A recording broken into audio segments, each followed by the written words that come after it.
오늘은 16세기 유럽을 뒤흔든 한 여인의 이야기를 들려드리려고 합니다. 바로 스코틀랜드의 여왕이자 프랑스의 왕비였던 메리 스튜어트입니다. 그녀의 삶은 마치 한편의 대하드라마처럼 굴곡진 운명으로 가득했죠.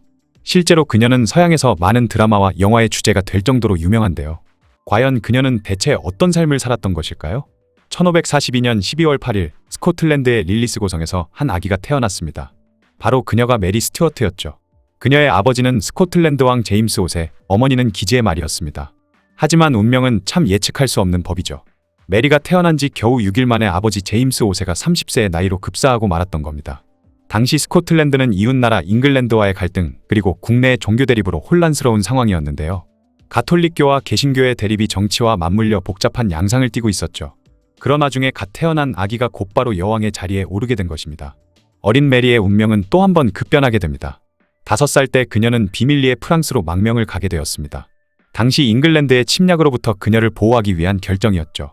다행히도 프랑스에서 메리를 기다리고 있던 것은 화려한 궁정 생활과 최고의 교육이었습니다. 16세기 중엽의 프랑스 궁정은 유럽에서 가장 세련되고 화려한 곳이었죠. 그 당시 이탈리아에서 시작된 르네상스의 꽃이 만개했기 때문이었는데요. 이런 환경에서 자란 메리는 그야말로 완벽한 왕비감으로 성장했습니다. 프랑스어, 이탈리아어, 스페인어는 물론이고 라틴어와 그리스어에도 능통했다고 합니다.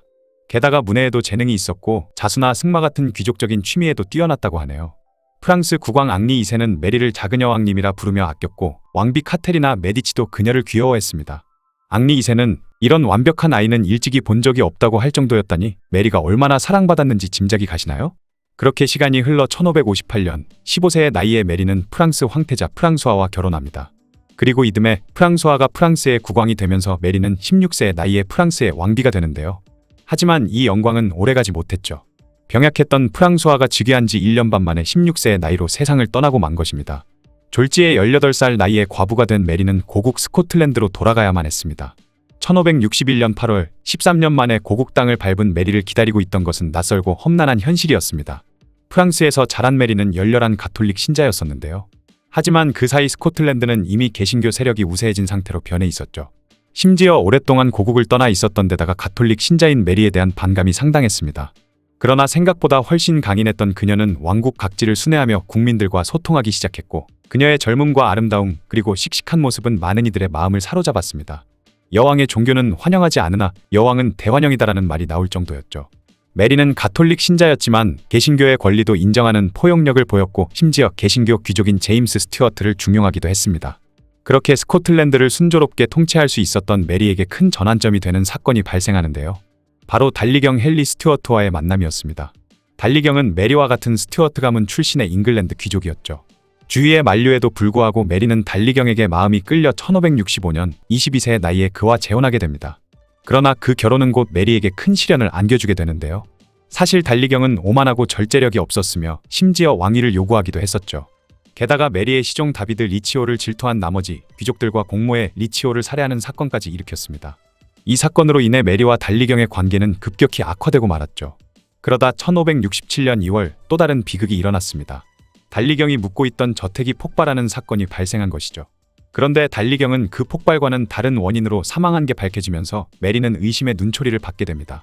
남편의 죽음 이후 메리는 스스로 혼란의 길을 걷게 되는데요. 그런데 어처구니 없게도 그녀는 달리경 살해 용의자로 지목된 보스웰 백작과 3개월 만에 재혼해버린 겁니다. 당연하게도 그녀의 결정은 국내외에 거센 비난을 불러일으켰고 결국 반란으로 이어졌습니다. 그리고 1567년 6월 메리는 반란군에 항복하고 말았죠. 매춘부를 태워 죽여라, 남편을 죽인 자를 태워 죽여라 라는 민중의 매서운 비난 속에서 그녀는 로클레벤성에 유폐되고 맙니다. 결국 그녀는 퇴위하게 되고 그녀가 그랬던 것처럼 고작 1살 된 아들 제임스가 새로운 스코틀랜드 왕으로 즉위합니다. 1568년 5월 메리는 기적적으로 로클레벤성을 탈출하는데요. 하지만 그녀가 향한 곳은 어머니의 나라 프랑스가 아닌 잉글랜드였습니다. 메리는 사촌이자 라이벌인 잉글랜드의 엘리자베스 1세에게 도움을 요청한 것이었죠. 하지만 그 결정 또한 메리에게 다른 비극을 안겨주게 됩니다. 아군인 줄 알았던 엘리자베스 1세는 사실 메리를 위협적인 존재로 여기고 있었던 거였죠. 메리 역시 잉글랜드 왕위 계승권을 가지고 있었고 가톨릭 세력의 지지를 받고 있었기 때문입니다. 결국 메리는 19년 동안 잉글랜드 각지의 성에 유폐되어 지내게 됩니다. 한때 새 나라의 여왕이었던 그녀가 죄인처럼 갇혀 지내는 비참한 삶을 살게 된 것이죠.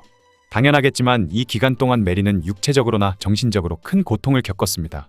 운동 부족으로 살이 찌고 류마티스로 다리가 휘었으며 30대였지만 머리가 백발이 되었다고 하네요. 그렇게 긴 시간이 흐르고 1586년에 메리는 엘리자베스 1세를 암살하려는 계획에 동의했다는 혐의로 체포됩니다. 당시 메리는 43세였습니다. 그녀는 재판에 회부되어 결국 사형 선고를 받게 되는데요. 사실 엘리자베스 1세도 그녀의 사형 집행을 주저했다고 합니다. 외국의 왕족을 처형한다는 것이 좋지 않은 선례가 될 수 있다는 걱정 때문이었죠. 하지만 결국 1587년 2월 1일 엘리자베스는 메리의 사형 선고서에 서명하게 됩니다. 그렇게 1587년 2월 7일 메리 스튜어트는 44세의 나이로 처형되고 말았죠. 그러나 그녀의 마지막 모습은 여왕다웠습니다. 3시간에 걸쳐 붉은 드레스를 입고 화장을 한 메리는 당당한 태도로 스스로 단두대에 올랐다고 합니다. 메리의 죽음 이후 16년이 지난 1603년에 극적인 반전이 일어납니다. 엘리자베스 1세가 후사 없이 죽게 되면서 메리의 아들인 제임스 6세가 잉글랜드의 왕위를 계승한 것입니다. 그는 잉글랜드의 제임스 1세로 즉위해서 스코틀랜드와 잉글랜드를 통합하게 되었죠. 제임스 1세는 1612년 어머니의 유해를 웨스트민스터 사원으로 옮겼었는데 아이러니하게도 현재 웨스트민스터 사원 지하묘지에는 메리 스튜어트와 철천지 원수인 엘리자베스 1세가 나란히 잠들어 있습니다. 생전에는 라이벌이었던 두 여왕이 죽어서는 같은 공간에 묻히게 된 것이죠. 메리 스튜어트의 인생은 권력과 사랑, 종교와 정치가 복잡하게 얽힌 16세기 유럽의 축소판이었다고 해도 과언이 아닐 것 같은데요. 그녀는 태어나자마자 여왕이 되었고 새 나라의 왕관을 쓴 경험이 있는 유일한 여성이었죠. 하지만 동시에 그녀는 19년간의 유폐 생활을 겪었고 결국 단두대의 이슬로 사라지고 말았습니다. 엘리자베스 1세와는 상반되는 그녀의 기고한 삶은 권력의 무상함과 운명의 가혹함을 보여주기 때문에 영화와 드라마의 단골로 등장하는 게 아닐까 생각되네요.